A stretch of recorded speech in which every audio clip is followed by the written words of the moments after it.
அனைவருக்கும் வணக்கம்.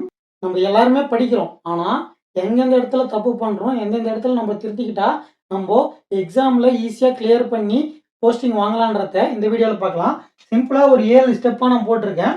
முதல்ல நம்ம வந்து எந்த எக்ஸாமுக்கு படிக்க போறோன்றதையும், இல்ல எந்த போஸ்டிங்க்காக படிக்க போறோம். அதாவது எக்ஸாம்பிளுக்கு சொல்லணும்னா, இப்போ நான் எஸ்ஐக்கு படிக்கிறேன், இல்ல ஒரு போலீஸ் எக்ஸாம்க்கு படிக்கிறேன், இல்ல குரூப் 4 படிக்கிறேன், குரூப் 2 படிக்கிறேன்றத ஃபர்ஸ்ட்டு வந்து டார்கெட் பண்ணி வச்சுக்கங்க. சரிங்களா?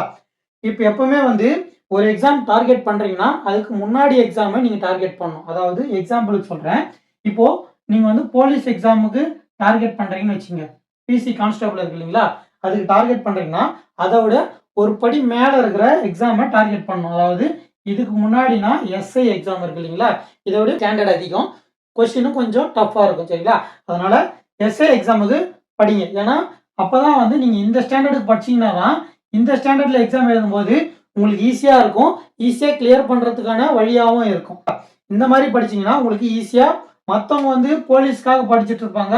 அந்த ஸ்டாண்டர்டோட படிப்பாங்க. அந்த ஸ்டாண்டர்ட்ல எக்ஸாம் எழுதுனாங்கன்னா, கொஞ்சம் டஃப்பா இருக்கும் அவங்களுக்கு. இதே வந்து அதோட அதிகமா படிச்சுட்டு, அதோட கம்மியா இருக்கிற எக்ஸாம் நீங்க எழுதுனீங்கன்னா, உங்களுக்கு ஈஸியா இருக்கும். அதனால தான் சொல்றேன். நீங்க வந்து அதோட கொஞ்சம் எக்ஸ்ட்ரா படிக்கிற மாரி பார்த்துக்கங்க. இப்போ நம்மளுக்கு வந்து லாஸ்ட் வீடியோல சொல்லியிருப்போம். என்னென்ன எக்ஸாம் வந்து இந்த வருஷத்துல வரப்போகுது, எப்படி எப்படிலாம் படிக்கணுன்ட்டு நான் அடுத்த வீடியோல சொல்றேன்னு சொல்லிட்டு, இந்த வீடியோல சொல்றேன். முதல்ல இப்போ நீங்க இந்த மாரி எக்ஸாம்க்குலாம் படிக்கிறீங்கன்னா, பேரலலா என்னென்ன எக்ஸாம் வருதோ, அதாவது டெக்னிக்கல் இல்லாம, நம்மளுக்கு வந்து இதுக்கெல்லாம் வந்து பேட்டர்ன் வந்து மேத்ஸ், சைக்காலஜி, ஜிகே இதெல்லாம் தான் வரும். இதே வந்து டெக்னிக்கல் எக்ஸாம்னா, காலேஜ்ல என்னென்ன படிச்சோம், அந்த மாரிலாம் வரும் இல்லைங்களா? காலேஜ்ல இன்ஜினியரிங் சம்மந்தப்பட்டது அதெல்லாம் வரும் இல்லைங்களா? அது வந்து அட்டெண்ட் பண்ணாதீங்க. இந்த மாரி எக்ஸாம் படிக்கிறீங்கன்னா, இதுக்கு ரிலேட்டடா அதாவது maths, psychology, current affairs, GK இந்த மாரி கேட்குறாங்க இல்லைங்களா? அதுக்கு ரிலேட்டடா அதே பேட்டர்ன்ல எது இருக்கோ அந்த எல்லா எக்ஸாமுக்கும் நீங்களும் காம்பீட் பண்ணுங்க. அப்பதான் வந்து ஒண்ணு அந்த வேலை கிடைக்கிறதுக்கான வாய்ப்பு இருக்கும். ஏன்னா நம்ம வந்து ஆல்ரெடி படிச்சுட்டு தான் இருக்கோம். அதுல அட்டெண்ட் பண்றப்போ நம்மளுக்கு அந்த வேலை கிடைக்கிறதுக்கான வாய்ப்பு இருக்கும். அப்படி இல்லைன்னா அதுல கேட்ட கேள்வியில நம்ம என்னென்ன தப்பு பண்ணியிருக்கோம் லைவ் சுச்சுவேஷன்ல அதாவது எக்ஸாம் எழுதுறோம் இல்லைங்களா? அந்த இடத்துல என்னென்ன மிஸ்டேக் பண்றோம் அப்படின்றது நம்மளுக்கு வந்து தெரிய வரும். அதுவும் இல்லாம எக்ஸாம் வந்து தொடர்ந்து எழுதுறதுனால அந்த எக்ஸாம் ஃபியர் வந்து போகும். மிஸ்டேக் வந்து அந்த பதட்டத்துல வர மிஸ்டேக்லாம் வந்து கண்ட்ரோல் ஆகும். எதுக்கு வந்து எல்லா எக்ஸாமும் காம்பீட் பண்ண சொல்றேன்னா, ஒருத்தருக்கு வந்து குறிப்பிட்ட ஒரு எக்ஸாம் எழுதணுன்ற ஒரு எய்ம் இருக்கும். இதே வந்து மத்தவங்களுக்கு வந்து நான் எதனா ஒரு கவர்மெண்ட் ஜாப் எடுக்கணுன்ற ஒரு எய்ம் இருக்கும். இப்போ நீங்க இந்த குறிப்பிட்ட எக்ஸாமுக்கு எழுதுறவங்களா இருந்தாலும் சரி, இப்போ எந்த கவர்மெண்ட் எக்ஸாம் எழுதுறதா இருந்தாலும் சரி, உங்களுக்கு வந்து கிடைச்சா அந்த விஷயம் நல்லது தானே. இப்போ எஸ்ஐக்கு படிக்கிறேன். இப்போ நம்ம வந்து போலீஸ்க்கு எழுதி வந்துருச்சுன்னா, போலீஸ்க்கு போனதப்புறம் கூட நம்ம படிக்கலாம். சரிங்களா?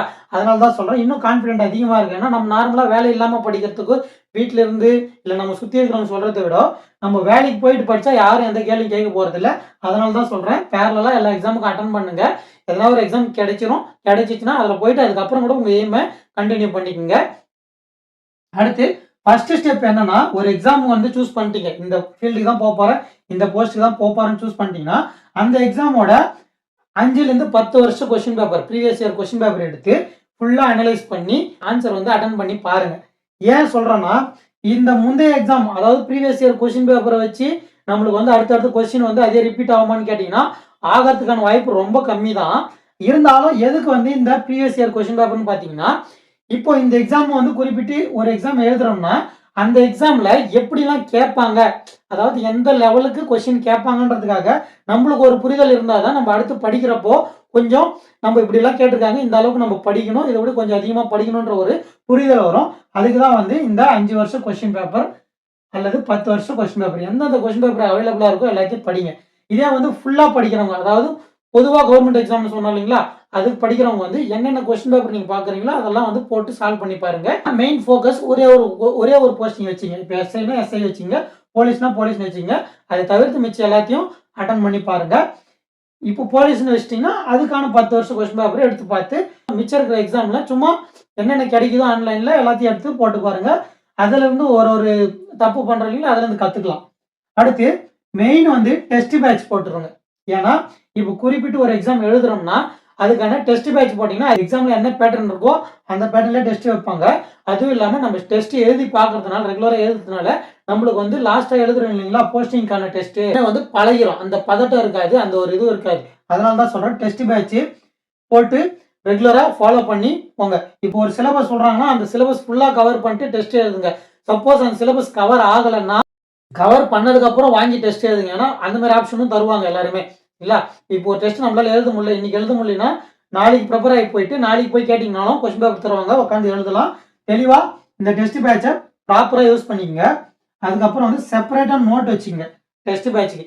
நார்மலா வந்து நம்ம எடுக்கிற நோட்ஸ், அதாவது நம்ம எதனா ஒரு சிலபஸ் எடுத்து அதுக்கான நோட்ஸ் எதுக்கு ரெடி பண்றோம்னு வச்சுங்களேன், நீங்க வந்து ஃபர்ஸ்ட் வந்து அந்த இப்போ ஒரு பாலிட்டின்னு எடுத்துக்கங்க. பாலிட்டி, சைக்காலஜி இதெல்லாம் இருக்குன்னு வச்சுங்க. எக்ஸாம்பிளுக்கு சொல்றேன்.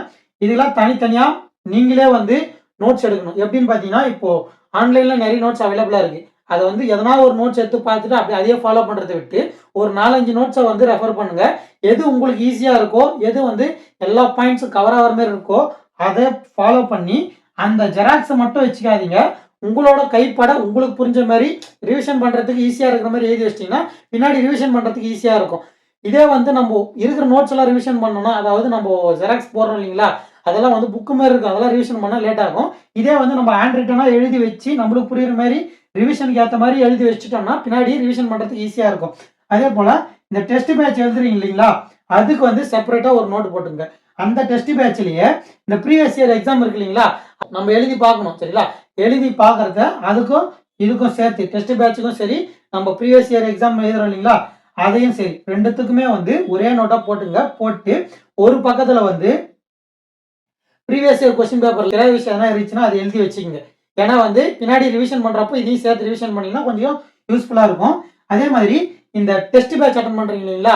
அதுல நார்மலா எழுதுங்க. எழுதி எவ்வளவு மார்க் எடுக்கிறீங்கன்னு பார்ப்பீங்க. பார்த்துட்டு நம்மளுக்கு தெரியாத கொஸ்டின் தான் வந்து, அதாவது நம்ம தப்பு பண்ண கொஸ்டின் தான் வந்து எடுத்து நோட்ல எழுதி நம்ம படிப்போம் சரிங்களா? ஆனா என்ன பண்ணணும்னா நம்ம ஃப்ளூக்ல, அதாவது 2 ஆப்ஷன்ல இதுவான்னு தெரியாதப்போ கொஞ்சம் மதிப்பா இந்த ஆன்சர் கரெக்டா இருக்குன்னு போட்டிருப்போம் இல்லைங்களா? அதெல்லாம் கூட எழுதி வச்சு படிங்க. அதுதான் வந்து கரெக்டா இருக்கும். ஏன்னா இது வந்து அதுவா கரெக்டா இதான் ஆன்சர்னு தெரிஞ்சதுக்கு வந்து நம்ம திருப்பி படிக்க தேவையில்ல. இப்போ இதுவான்னு கன்ஃபியூஷன் ஆகுது இல்லைங்களா?